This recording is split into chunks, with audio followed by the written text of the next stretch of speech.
ஆபாச பேச்சு அமைச்சர் பொன்முடியை கண்டித்து மதுரை மாநகர் மாவட்ட அதிமுக மகளிர் அணி சார்பில் செல்லூர் பகுதியில் மாபெரும் கண்டன ஆர்ப்பாட்டம் நடைபெற்றது. முன்னாள் அமைச்சரும் கழக அமைப்பு செயலாளருமான செல்லூர் ராஜு, முன்னாள் அமைச்சரும் கழக மகளிர் அணி மாநில செயலாளருமான வளர்மதி ஆகியோர் தலைமையில் நடைபெற்ற இந்த கண்டன ஆர்ப்பாட்டத்தில் கலந்து கொண்ட பொதுமக்கள் மற்றும் தொண்டர்கள் ஆபாச பேச்சு அமைச்சர் பொன்முடியை கண்டித்து கோஷங்களை எழுப்பினர்.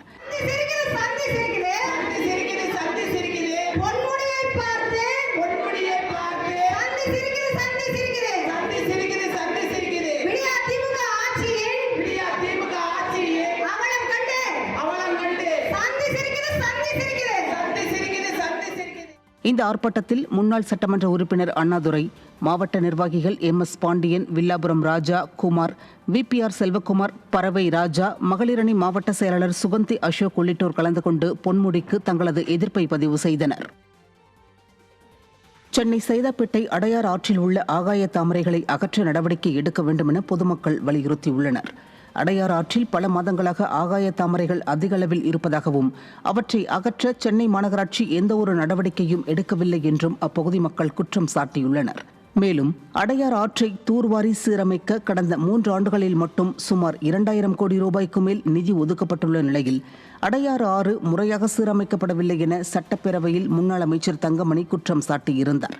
இந்நிலையில் அடையார் ஆற்றில் பல கிலோமீட்டர் தூரத்திற்கு தண்ணீர் செல்ல முடியாத அளவிற்கு படர்ந்துள்ள ஆகாய தாமரைகளை உடனடியாக அகற்ற வேண்டும் என பொதுமக்கள் வலியுறுத்தியுள்ளனர்.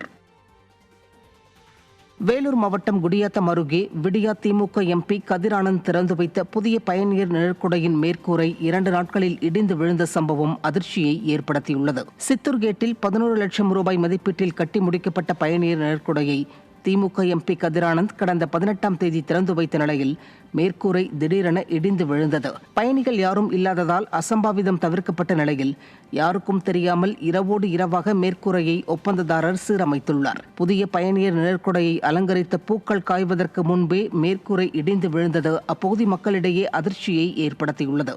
விடிய ஆட்சியில் அரசு அதிகாரிகள் கையூட்டு பெற்றுக்கொண்டு பயணியர் நிழற்குடையை முறையாக ஆய்வு செய்யாமல் அனுமதி வழங்கியதால் தரமில்லாமல் இடிந்து விழுந்ததாக பொதுமக்கள் குற்றம் சாட்டியுள்ளனர். விழுப்புரம் மாவட்டம் திண்டிவனத்தில் புதிய பேருந்துகளை அந்த தொகுதி அதிமுக சட்டமன்ற உறுப்பினரை தொடங்கி வைக்க விடாமல் செஞ்சு மஸ்தான் திறந்து வைத்து அராஜகத்தில் ஈடுபடுவதாக குற்றச்சாட்டு எழுந்துள்ளது.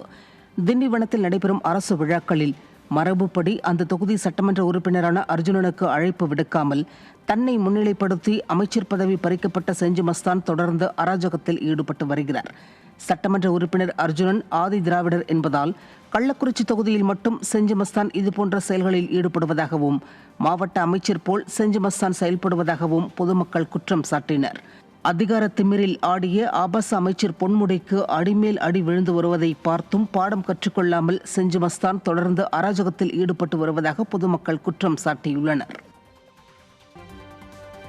சென்னை பட்டினப்பாக்கம் லூப் சாலையில் மயிலாப்பூர் திமுக சட்டமன்ற உறுப்பினரை முற்றுகையிட்டு மீனவர்கள் திடீர் போராட்டத்தில் ஈடுபட்டனர். லூப் சாலையில் மீன் விற்பனை கடைகளை அகற்றுவதற்கு எதிர்ப்பு தெரிவித்தும் சாந்தோம் சாலையை இருவழிச்சாலையாக மாற்ற கோரியும் மீனவர்கள் போராட்டத்தில் ஈடுபட்டனர். அப்போது நிகழ்ச்சி ஒன்றில் பங்கேற்க அந்த வழியில் வந்த மயிலாப்பூர் திமுக சட்டமன்ற உறுப்பினர் வேலுவை மீனவர்கள் முற்றுகையிட்டு கண்டன கோஷங்களை எழுப்பியதுடன் அவருடன் விவாதத்தில் ஈடுபட்டனர். இதனால் அப்பகுதியில் சுமார் 1 மணி நேரத்திற்கும் மேலாக போக்குவரத்து பாதிக்கப்பட்டது.